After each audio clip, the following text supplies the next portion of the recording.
de la misión Atlas desde Cabo Cañaveral. Hemos comenzado los últimos preparativos para el despegue.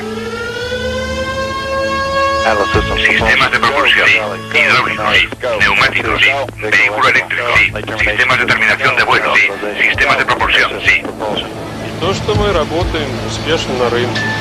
En Cabo Cañaveral podrían reescribirse muy pronto algunas de las suposiciones preferidas sobre la tecnología espacial de los Estados Unidos.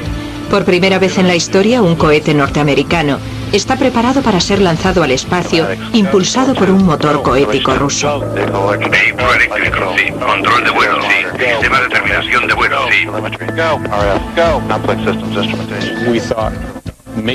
Tal vez nos hemos entendido mal y lo más probable es que el rendimiento de los motores sea entre un 10 y un 15% más alto que los que tenemos en los Estados Unidos. Complejo eléctrico, No era la misma tecnología a la que estábamos acostumbrados. Fue algo muy distinto a lo que esperábamos. Preparado LH-2, preparado. Vehículo eléctrico, preparado. Control de vuelo, preparado. Sistemas de propulsión, preparado.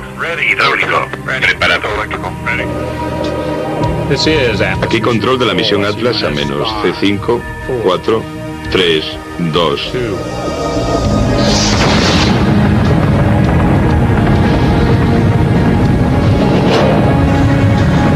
Cosmódromo.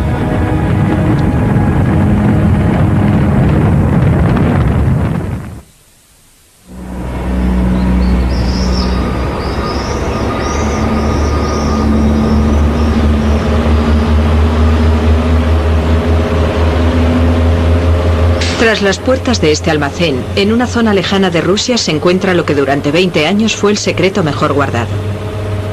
Una reserva escondida de motores cohéticos, diseñados para el proyecto espacial más ambicioso que jamás sería llevado a cabo por la Unión Soviética. Estos motores, que en la actualidad se encuentran entre los mejores del mundo, utilizan una tecnología única desarrollada por Rusia en el punto culminante de la carrera espacial. Una tecnología tan ambiciosa que los científicos cohéticos occidentales creían imposible de dominar.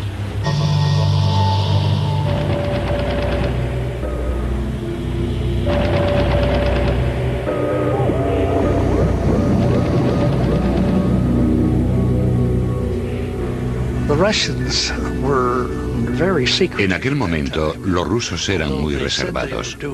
Y aunque decían que estaban haciendo algo, no nos decían qué era. Hizo falta reunir mucha información de inteligencia para comprender por dónde iba la cosa. Lo realmente importante era conseguir fotos bien claras de lo que estaban construyendo.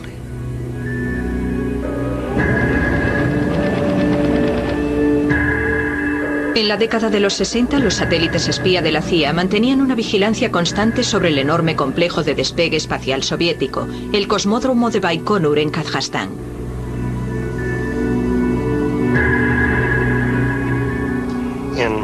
En marzo-abril del 63 vimos algo, las estacas que los topógrafos clavan en el suelo y esas cosas, en la zona del Cosmódromo de Baikonur, que estaba sin urbanizar. El tamaño del edificio de montaje, el terraplén, todo indicaba un vehículo de despegue enorme. Y todos pensamos, pero bueno, ¿qué está pasando aquí?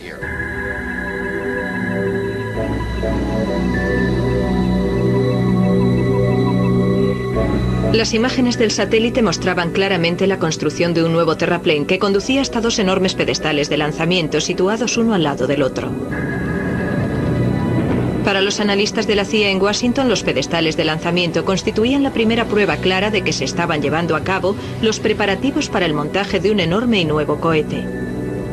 Y el impresionante tamaño del complejo solo podía significar una cosa: los Estados Unidos debían competir para llegar antes a la Luna.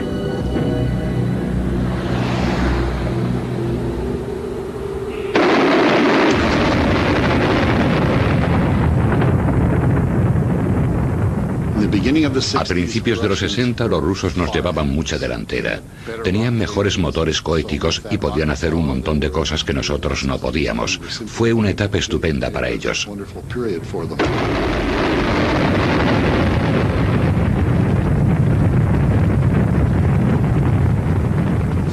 El primer ICBM en agosto del 57, el Sputnik 1 en octubre del 57 y después el primer hombre en el espacio, la primera mujer en el espacio, los 3 primeros hombres en el espacio, la primera actividad extravehicular, la primera nave espacial para llegar a la Luna.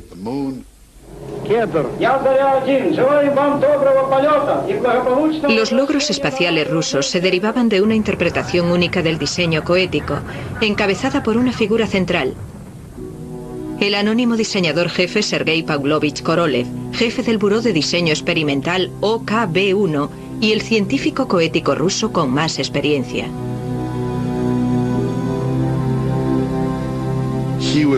Era la figura dominante del programa espacial ruso. No tenía réplica, por ejemplo, en el programa norteamericano.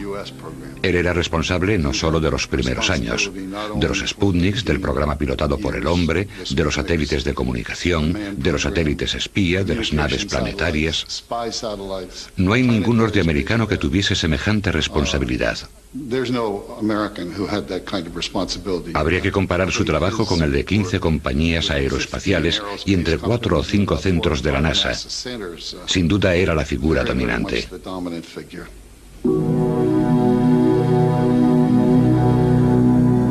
Su identidad era secreto de Estado, y como diseñador jefe, Korolev era la figura más poderosa del cuerpo de élite del Buró de Diseño Espacial Soviético, por lo que trataba directamente con el Kremlin.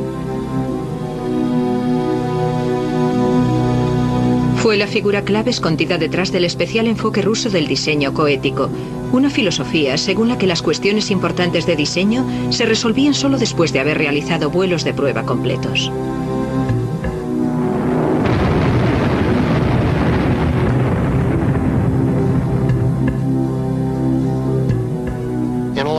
En muchos aspectos nos llevaban ventaja, pero iban tan por delante porque habían sabido reunir todas las piezas disponibles y aplicar aquella tecnología mucho mejor que nosotros. Siendo la conquista del espacio una prioridad política, el progreso de Rusia había llegado gracias a un enfoque intervencionista, por el que los cohetes se habían construido, lanzado y mejorado.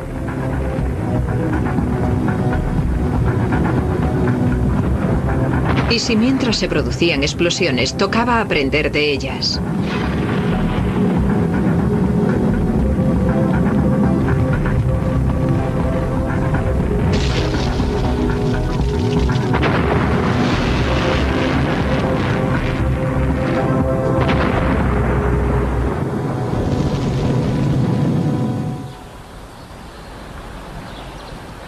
Desde su sede del OKB-1 en las afueras de Moscú, Korolev comenzó a trabajar en una misión lunar tripulada, siguiendo esa misma filosofía de diseño experimental.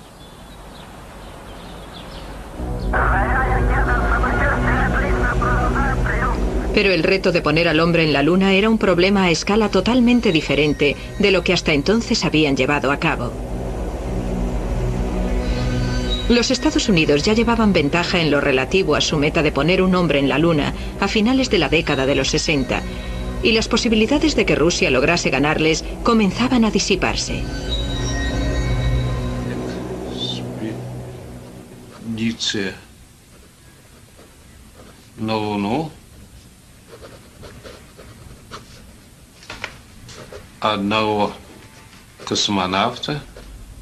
Como ayudante de Korolev, Vasily Mishin había comenzado a trabajar con cohetes en el OKB-1 después de la Segunda Guerra Mundial.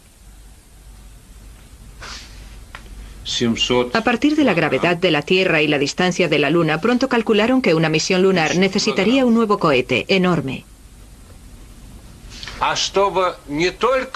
Para poder no solo llegar a la Luna, sino aterrizar en su superficie y hacer regresar una expedición compuesta por al menos una persona, hay que poner 100 toneladas en la órbita terrestre.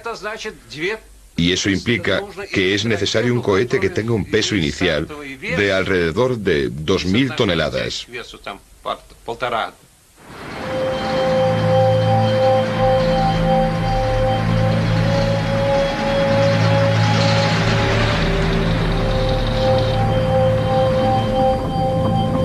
Construir un cohete del tamaño necesario cumpliendo el plazo límite establecido por el Kremlin para vencer a los norteamericanos era un reto mayor a todos los que el diseñador jefe había respondido antes. Korolev comprendió enseguida que necesitarían motores nuevos y mucho más potentes para el gigantesco cohete.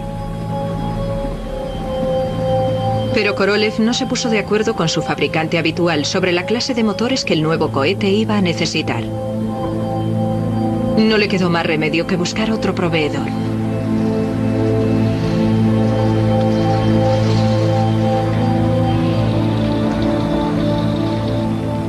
Korolev se vio obligado a acudir a un diseñador de aeronaves llamado Kuznetsov, que vivía en Samara.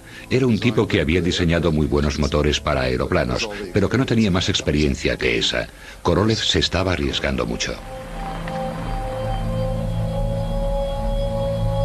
Kuznetsov había acumulado una formidable reputación como ingeniero de motores a reacción, habiendo diseñado los motores del primer bombardero estratégico soviético de largo alcance, pero nunca había trabajado con motores cohéticos. Kuznetsov no tenía experiencia en la construcción de motores de combustible líquido, pero cuando estudió su configuración, comprendió que los motores de combustible líquido, los motores cohéticos, no suponían más problemas que los motores de los aeroplanos, y supo que podría estar a la altura de su reto. Valentín Anisimov había trabajado en el diseño de motores a reacción bajo las órdenes de Kuznetsov, pero cuando en 1962 llegó la oportunidad de aplicar sus conocimientos a la ingeniería cohética, él la aprovechó. Desde el buró de diseño de Kuznetsov, en Samara, a las orillas del Volga, a 1000 kilómetros de Moscú, el equipo comenzó a calcular qué clase de motores necesitaría el colosal cohete lunar.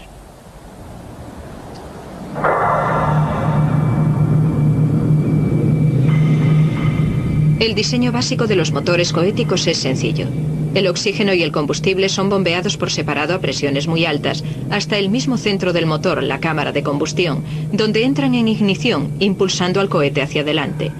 Cuanto más elevada sea la presión de la cámara de combustión, mayor será el rendimiento del motor. Esas altísimas presiones se consiguen por medio de bombas impulsadas por una turbina de gas encendida desde la precámara de combustión, una mini cámara de combustión que desvía parte de la provisión de oxígeno y combustible.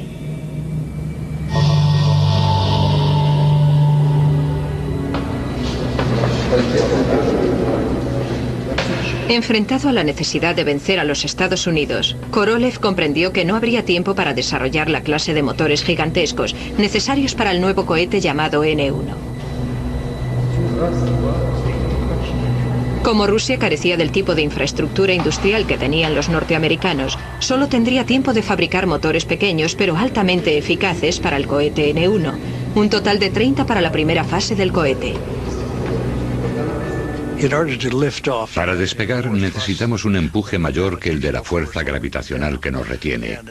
Y en nuestro caso decidimos usar 5 motores para conseguir dicho empuje. Los rusos utilizaron 30 motores. Eran motores que daban una sexta parte del empuje de nuestros motores del Saturno V. Hacer una cosa u otra es cuestión de lo que decidan los ingenieros. Pero la decisión de utilizar 30 motores fue impuesta a Korolev por falta de recursos de Rusia. Con tantos motores, las posibilidades de que uno de ellos fallase se incrementarían enormemente.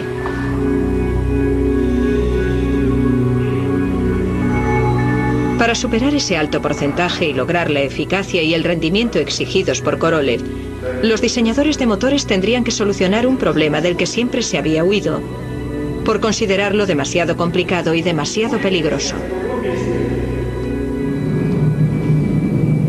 En aquel entonces, todos los motores cohéticos rusos y norteamericanos funcionaban utilizando un ciclo abierto, en el cual los productos de escape de la precámara de combustión que impulsan las bombas son expulsados por un lateral, un diseño sencillo pero derrochador. Y para conseguir los motores de alto rendimiento que Korolev exigía, tal ineficacia resultaba inaceptable. Los diseñadores de motores rusos no tendrían más salida que dar un paso muy arriesgado que nunca había sido probado. Tendrían que cerrar el ciclo y encontrar la forma de canalizar de forma segura los productos de escape de la precámara de combustión para devolverlos a la cámara de combustión, donde serían utilizados de nuevo. Un proceso potencialmente explosivo, pero que puede hacer aumentar la potencia de despegue del cohete en un 25%.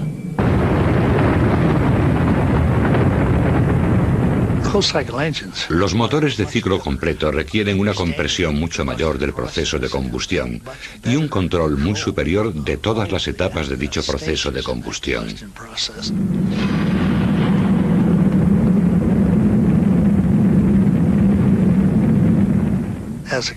Como consecuencia de ello, se pueden hacer estallar muchos motores mientras se intenta construir uno que funcione, y yo creo que los rusos hicieron estallar unos cuantos.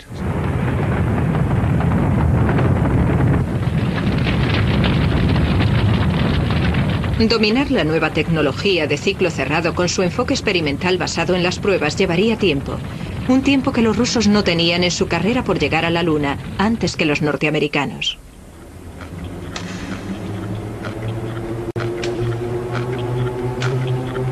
Pero no todo salió mal. La experiencia que el buró tenía con motores a reacción proporcionó un enfoque innovador y lateral al desarrollo de los motores cohéticos. El equipo de Kuznetsov comprendió que existían importantes similitudes entre el ensamblaje de turbobombas en los motores a reacción y los motores cohéticos. En la construcción tanto de los motores para aviones como de los motores cohéticos se lucha por reducir el peso. En nuestro diseño, las bombas reforzadoras están dentro de las bombas principales. Esto reduce mucho la canalización externa, mejora la fiabilidad y disminuye el peso.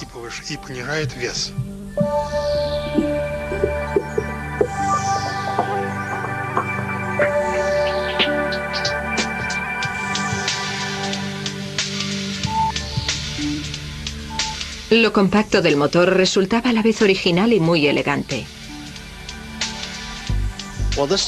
Este diseño era muy radical para principios de los 60. Cuando se diseña un motor, lo mejor es hacerlo lo más sencillo posible, con la menor cantidad posible de piezas. Por eso los rusos eligieron el diseño tipo eje único para la maquinaria turbo, que simplifica y hace aumentar su eficacia de rendimiento.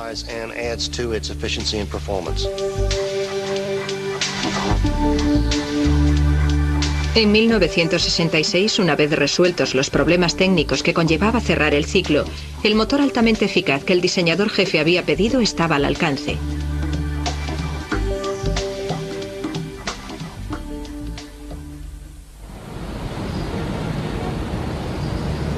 Pero entonces el proyecto sufrió un golpe devastador. Cuando se sometía a un procedimiento quirúrgico rutinario, en enero de 1966, Korolev falleció. Había desaparecido la única figura que tenía la autoridad y la visión necesarias para galvanizar el sistema oculto tras la meta de vencer a los norteamericanos. Mientras el cohete N-1 se abría camino hacia el pedestal del cosmódromo, las posibilidades de que Rusia ganase la carrera hacia la Luna parecían prácticamente nulas.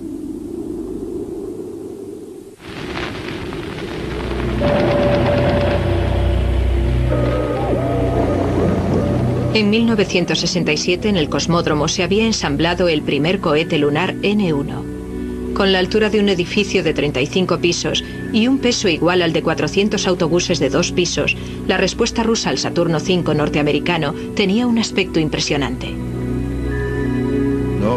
Debo decir que durante aquellos años, antes de cualquier lanzamiento, sentíamos una cierta inquietud.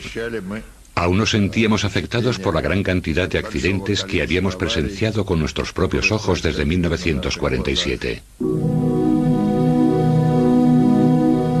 Vasily Mishin había sido nombrado diseñador jefe tras la desaparición de Korolev y era el encargado de los turnos de trabajo de 24 horas que se realizaban para preparar el cohete para su despegue.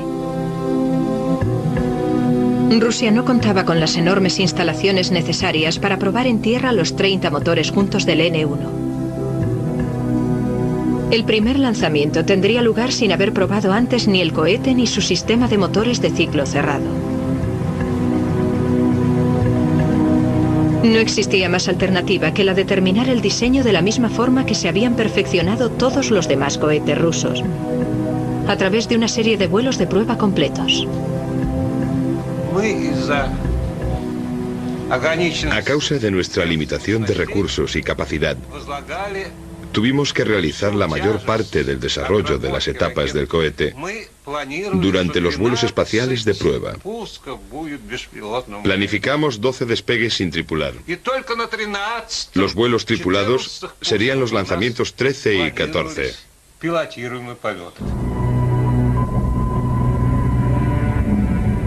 La primera prueba, sin tripular del cohete, tuvo lugar en febrero de 1969.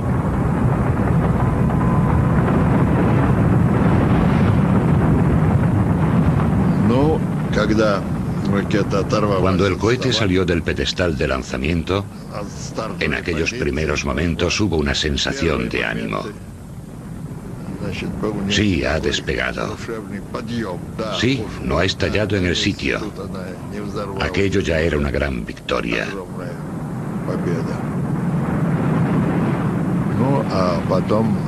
Y lo que ocurrió a continuación ya forma parte de la historia. Se produjo un incendio en el cohete, seguido de una explosión. Y debo decir que en aquel momento pensamos que era lógico que aquello ocurriera. Aún no habíamos terminado de trabajar en él. A un minuto del despegue, el cohete explotó a 40 kilómetros del lugar de lanzamiento. Algunos restos metálicos se habían colado en el interior de un motor.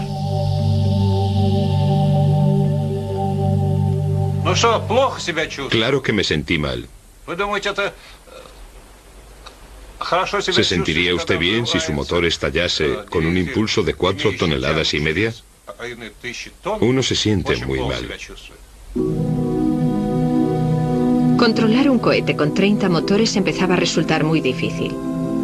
Pero como aún faltaban otros 11 despegues sin tripular antes del vuelo tripulado, el sistema de control de los motores fue mejorado antes del siguiente lanzamiento, en julio de 1969. Este es el lanzamiento. Se ha parado y ahora caerá. A los pocos segundos del despegue, el cohete volvió a caer sobre el pedestal con la fuerza de una pequeña bomba nuclear. No habíamos salido del refugio situado a 10 kilómetros de distancia cuando se estrelló. Eso fue lo que nos salvó. Si hubiésemos salido, no habríamos sobrevivido.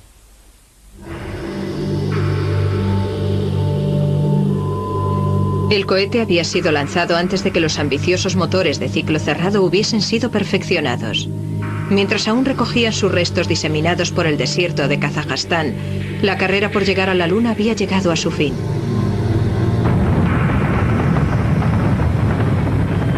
Solo 2 semanas después del desastre del N-1, los norteamericanos celebraban su victoria gracias a la triunfante misión del Apolo 11.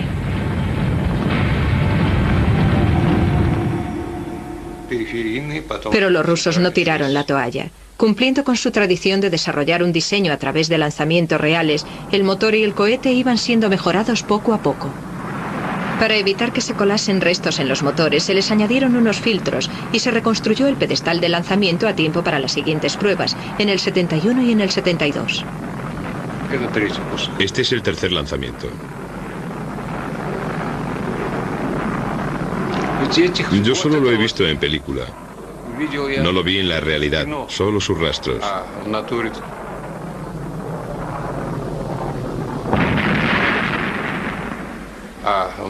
Este es el momento en que se produce la explosión. Fue algo increíble. Y sus problemas no acabaron ahí, porque el cuarto cohete también estalló.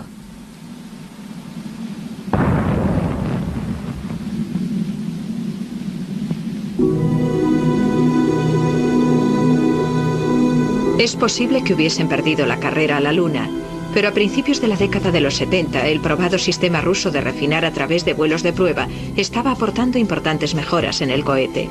Estaban terminando un nuevo motor llamado NK-33, en el que los problemas que provocaron los fallos de lanzamiento habían sido identificados y solucionados. Con unos nuevos filtros y protección contra las vibraciones, los motores de ciclo cerrado de alto rendimiento con los que habían soñado los diseñadores estaban listos para volar. La experiencia demostró que los motores de Kuznetsov podían resultar fiables, pero para conseguirlo necesitamos aquellos 4 años que nos mantuvimos por detrás de los Estados Unidos.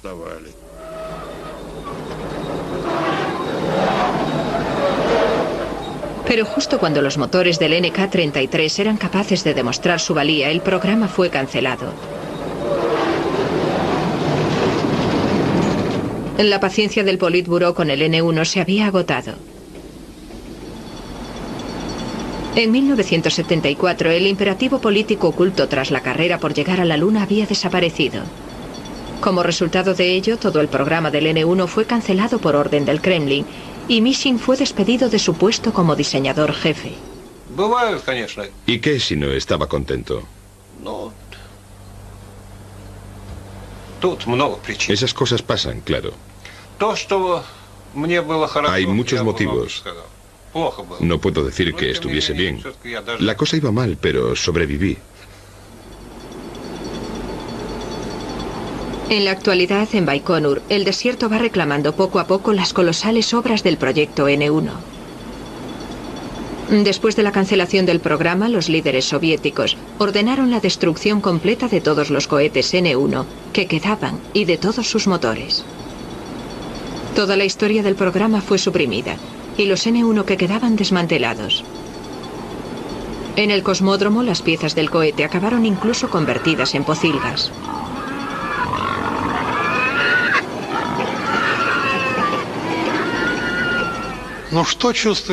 ¿Qué siente una persona cuando ha sido responsable de la creación de un proyecto, de su desarrollo, de ver cómo se crea un sistema, de ver cómo funciona, y de repente, en el momento culminante de su participación en el proceso creativo, le dicen que debe dejarlo, que debe ponerle fin? La decepción fue tal que aún ahora resulta imposible de explicar.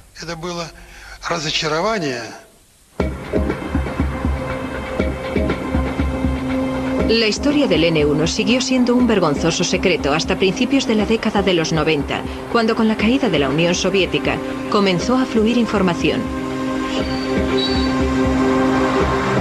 Los científicos coéticos norteamericanos que iban de visita, los primeros en explorar los logros espaciales rusos, empezaban a percibir los detalles de un motor que estaba en venta. Dicho motor utilizaba un tipo de tecnología muy distinta a aquella con la que los norteamericanos estaban familiarizados. La descripción fue para pensar que allí había algo, que había que ir a verlo. Y nos fuimos para empezar a desarrollar contactos, para saber con quién había que hablar y cómo llegar hasta allí. En aquel momento las barreras a las que nos enfrentábamos parecían insuperables, pero no nos dimos por vencidos y al final conseguimos los contactos adecuados y pudimos comenzar a ver algunos datos. Recibían información sobre un cohete con unas especificaciones de alto rendimiento poco comunes. Cuando fuimos a Moscú se corrió la voz de que estábamos allí. Fuimos varias veces y empezó a llegar gente a nuestro hotel. Una de las personas que acudieron era un caballero de unas instalaciones de prueba situadas en Siberia, donde habían probado el motor NK-33. Y a través de él pudimos organizar una reunión con el señor Kuznetsov. Aquello fue seguido de una invitación sin precedentes para visitar el buró de diseño en su situación secreta de Samara.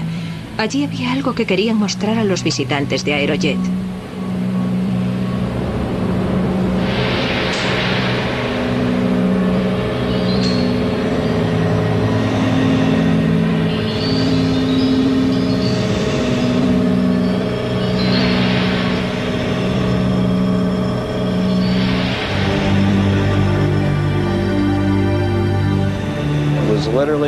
Literalmente era un bosque de motores. Había más de 60 motores almacenados en un área, uno junto al otro. Ver semejante cantidad de un activo tan impresionante fue realmente increíble.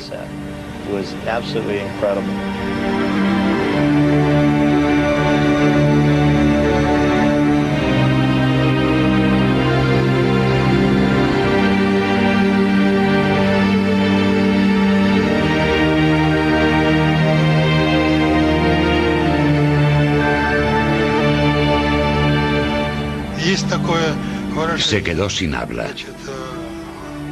completamente mudo.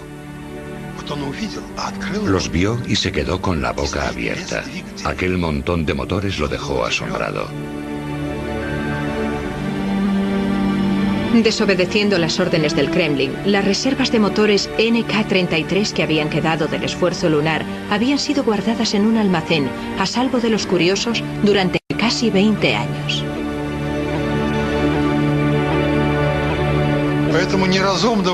No parecía sensato enviar a la chatarrería para que los fundiesen unos motores que habían sido diseñados para durar y funcionar. Por iniciativa propia, Kuznetsov reunió todos los motores que se habían construido y los conservó.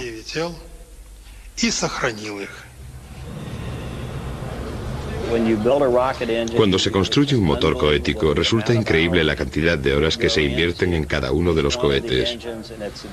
Es tal la dedicación que casi es como si se tratase de un hijo. Tiene que tener algún valor. Ellos no sabían cómo sacárselo, por eso los conservaron. Esos motores ahora valían millones de dólares, y con la visita de los ingenieros de Aerojet, parecía que la previsión de Kuznetsov a la hora de conservar los cohetes iba a dar sus frutos. Pero como el NK-33 nunca había sido probado en vuelo, Aerojet tenía mucho que preguntar acerca de las especificaciones de rendimiento que se le achacaban al ciclo cerrado del motor.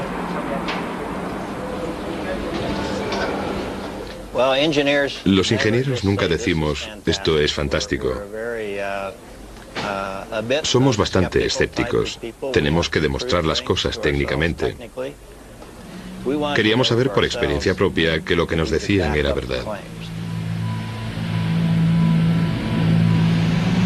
Ese escepticismo se vio acentuado por el hecho de que la tecnología de ciclo cerrado del NK-33 se entendía muy poco en los Estados Unidos.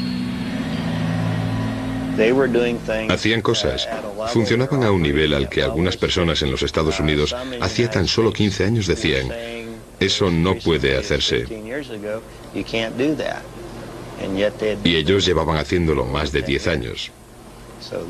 Habían protegido muy bien su tecnología y los que también formábamos parte de esa industria no sabíamos cómo lo hacían. La única forma de resolver las dudas sobre la fiabilidad y el rendimiento del motor era realizar un lanzamiento completo, el primero en 20 años. Desde Samara se envió un motor a la plataforma de pruebas de las instalaciones de Aerojet en Sacramento, California, para realizar una prueba en octubre de 1995. Secuencia de carga. JFQ, programa de lanzamiento del NK. Presión de alimentación. Válvula de seguridad del bloqueo del motor cerrada. Abierto motor GN2. Válvula de alimentación. Abierta válvula de aislamiento del depósito de purgado del inicio del motor. Cerrado bloqueo. Válvula de drenaje en línea. Es difícil explicar la ansiedad que sentíamos antes de la prueba. Yo ya tenía el pelo blanco y pensé, ¿se me pondrá aún más blanco con tantas preocupaciones? Había preocupación, estrés, toda clase de estrés, nervioso, físico, moral, psicológico. Vamos a 5 cuando la presión alcance 3000. La presión aumenta, la presión está en 3000. Preparados para la prueba. NKP2 Q01 1A 001 en la cuenta atrás. Sirena, se apaga al segundo timbre. Segundo timbre.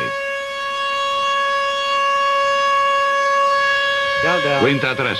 5, 4, 3, 2, 1. Fuego. Todo va bien. Es terrible cuando te preguntas a ti mismo, ¿aguantará hasta el final? ¿Saldrá bien la prueba? Espera hasta el 100% de impulso. Va bien. 2100. El director de la prueba va diciendo en alto las cosas importantes y en tu mente tú vas diciendo, sí, eso es, bien, muy bien. El motor cumplió con todas sus especificaciones. El planteamiento de ingeniería alternativa ruso había producido una tecnología que, a pesar de tener ya 20 años, Norteamérica aún no había conseguido igualar. 21 segundos.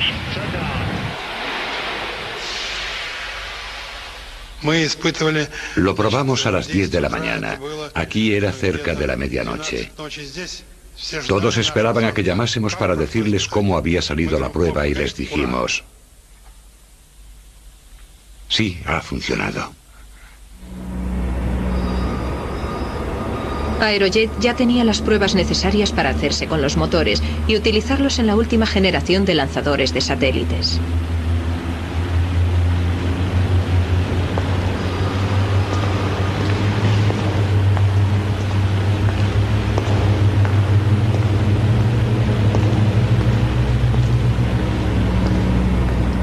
El hombre que los adquirió sabe una o dos cosas relativas a los méritos rivales de la tecnología espacial rusa y norteamericana.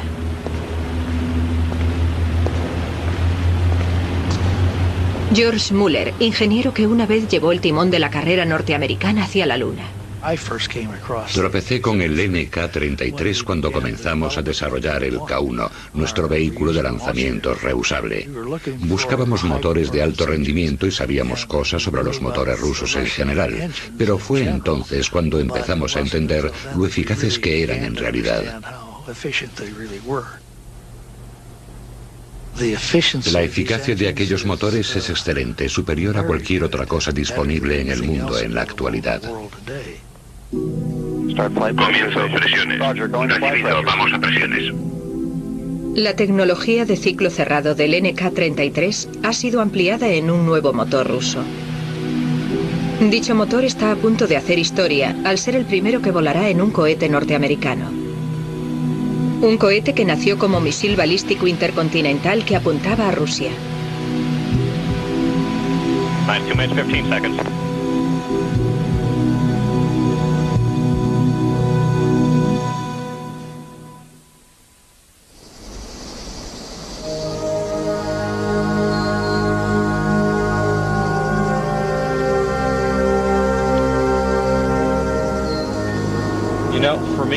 Para mí es siempre lo mismo. No resulta ni más fácil ni mejor. Este aún es un poco más intenso porque es el primer viaje, pero eso no facilita las cosas. John Caras, científico coético del gigante espacial americano Lockheed Martin, va camino del pedestal de lanzamiento de Cabo Cañaveral, unos días antes del vuelo inaugural del último cohete Atlas, propulsado por un motor ruso RD-180.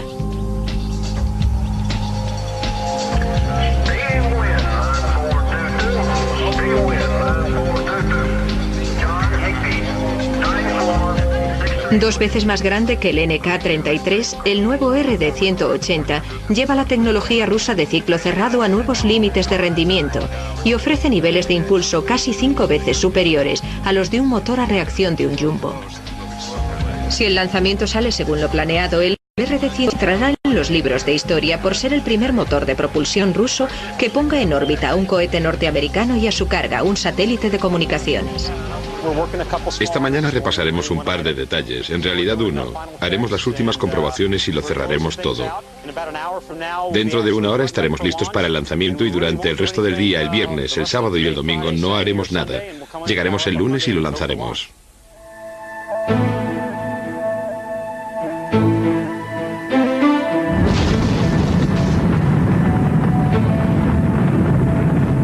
El RD-180 es un descendiente directo del enorme motor de ciclo cerrado construido en la década de los 70 para el programa cancelado del satélite espacial ruso.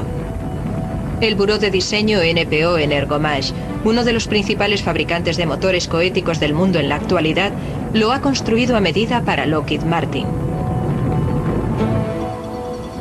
Aunque Energomage ha alimentado con éxito más de 2.000 cohetes con 11.000 motores, este será el primer lanzamiento del buró de diseño realizado desde Cabo Cañaveral. Y siempre quiere estar seguro de que se ocuparán de él cuando llegue. Mientras que el viejo cohete Atlas era impulsado por 5 motores, el RD-180 es tan potente que el nuevo Atlas III solo utilizará uno y aún así ofrece un 10% más de rendimiento. En la ciencia coética no se realizan pronósticos sobre el lanzamiento. Como dice el refrán, hay que tocar madera. Para tan increíble matrimonio entre un motor ruso y un cohete norteamericano, haber llegado al pedestal de lanzamiento es resultado de una larga y a veces difícil colaboración entre dos rivales de la Guerra Fría. Bob Ford fue uno de los primeros en valorar la tecnología Ergomash, a principios de la década de los 90. Nuestra impresión inicial fue la de que nos estaban contando una historia. Fue la de decir, venga ya. No lográbamos entender que consiguieran cumplir la clase de parámetros de la que nos hablaban. Hablaban de presiones en las cámaras dentro del motor superiores a cualquier cosa que tuviésemos en los Estados Unidos. Las presiones de cámara que se le adjudicaban al motor superaban las de la cápsula espacial norteamericana y aventajaban a los motores de los cohetes estándar en una proporción de 4:1. Creíamos que lo habíamos entendido mal. Nos estaban contando cosas que no podíamos validar con nuestra propia experiencia y que debíamos comprobar porque no se trataba de la misma tecnología que solíamos utilizar. Era algo totalmente distinto a lo que habíamos esperado. 5, 4, 3, 2, 1. Aquel desequilibrio entre las expectativas americanas y el rendimiento ruso se explicaba por la tradición rusa de una ingeniería tipo armamentística. Mejorando la tecnología desarrollada por el NK-33, el RD-180 utiliza un ciclo cerrado de alto rendimiento que los ingenieros de los Estados Unidos habían rechazado por resultar demasiado arriesgado. Bien, todo normal. Desconecten. El diseño del motor en sí ya era distinto al diseño que utilizarían los norteamericanos para un motor. El oxígeno del interior del motor fluye a través de la precámara de combustión, lo que pone en funcionamiento la turbina. El ciclo cerrado rico en oxígeno implicaría unas presiones de la cámara de combustión muy superiores, pero no sin correr riesgos. El caliente gas de oxígeno que procede de la precámara de combustión resulta tan inflamable que incluso el propio motor de metal podría incendiarse y explotar. Si tenemos una fuente de ignición, y ya lo hemos visto en varios motores, podríamos quemar el motor por completo. Las consecuencias son dignas de verse. Piezas grandes de casi 8 centímetros de espesor se derriten como si fuesen de cera.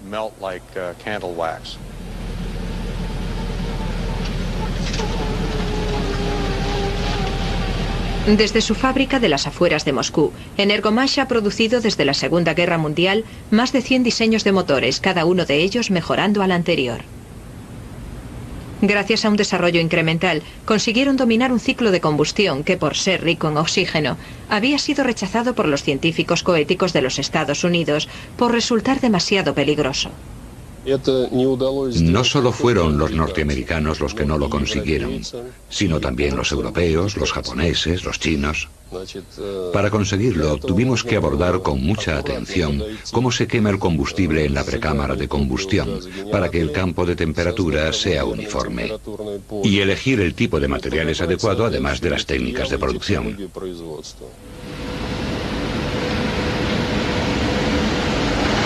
Energomash había encontrado la forma de utilizar el ciclo cerrado para llevar las presiones de las cámaras hasta nuevos límites, a la vez que se protegía el interior del motor de los riesgos de que se declarase un incendio.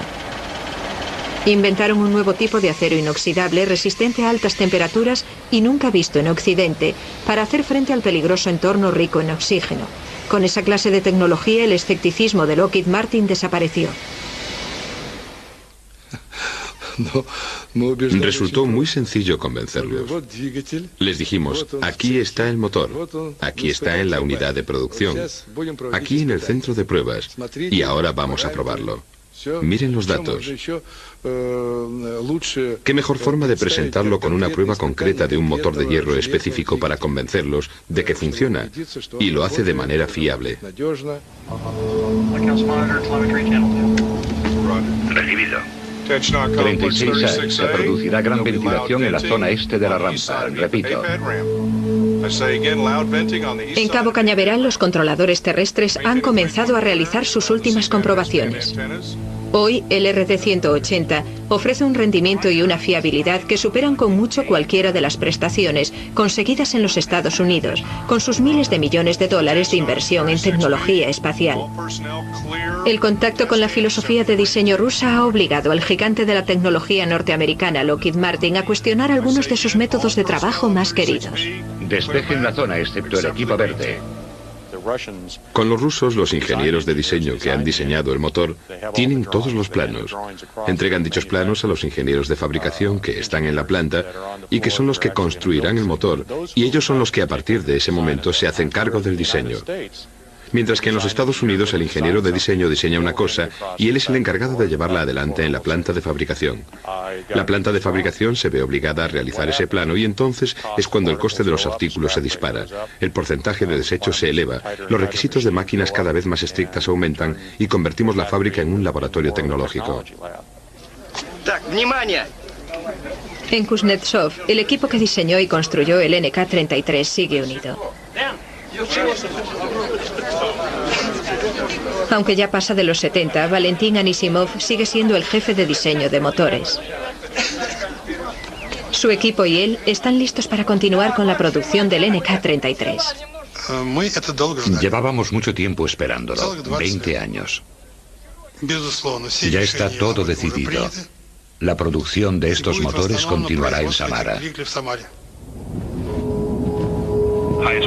elevados. En la zona superaban los 20 o 23 nudos, pero no se indica nada más que eso, por lo que en este momento no hay emergencias de vuelo. Mientras en la misión Atlas ocupan sus puestos para la cuenta atrás, con el lanzamiento de este nuevo cohete, la tecnología rusa de motores cohéticos habrá venido por fin del frío. Las temperaturas rondan los 21 grados y ahora existe un 60% de posibilidades de no seguir al principio de la ventana. Sin embargo, las condiciones mejoran al acercarnos a la segunda mitad de la ventana. El equipo de Energomash podrá monitorizar el rendimiento del motor desde su propia sala de control para la ignición, que durará 3 minutos. Potencia, recibido. Continúen con la cuenta atrás. Sistemas de propulsión, sí. Hidráulicos, sí. Sistemas de terminación de vuelo, sí. 10 años después del fin de la Guerra Fría, la anticuada ingeniería rusa intervencionista está a punto de enseñar a la alta tecnología norteamericana una incómoda lección. Aquí control de la misión Atlas en T-10, 9, 8, 7, 6, 5, 4, 3, 2, y el motor RD-180 ruge y despega.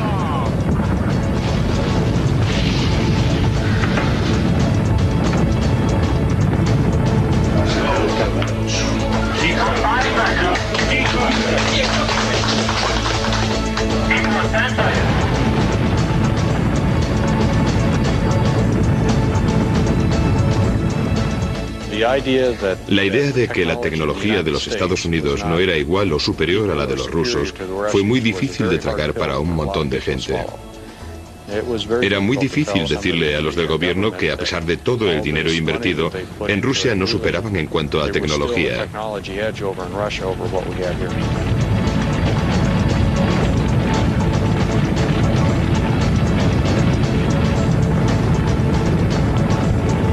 Everything continues to look normal on the engine. Staying steady at 87% thrust.